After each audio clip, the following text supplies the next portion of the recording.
বান পৰিস্থিতি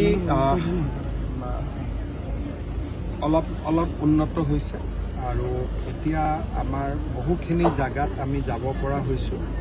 আজিও এয়াৰফ'ৰ্চৰ পৰা এয়াৰলিফ্টিঙো চলি আছে।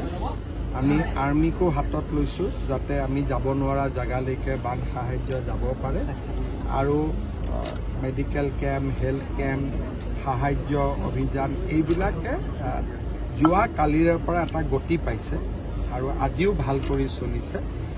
মই ভাবোঁ যে আজিৰ দিনটো ভাল কৰি পাৰ হৈ গ'লে অহাকালিৰ পৰা আমি আৰু সুবিধা কৰিব পাৰিম। ড্ৰোনো ব্যৱহাৰ কৰিছে আৰু এতিয়ালৈকে মৃতকৰ সংখ্যা 22লৈকে বৃদ্ধি হৈছে।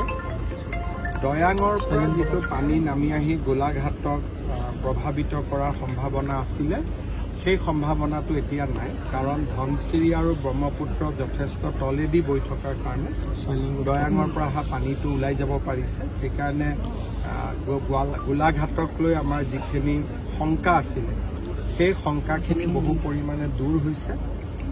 আমাৰ 3জন মন্ত্ৰী সুশান্ত বৰগোহাঁই, বিমল বৰা, কেশৱ মহন্ত চৰাইদেউ আৰু শিৱসাগৰত আছে, উদ্ধাৰ অভিযানত যোগ দিছে।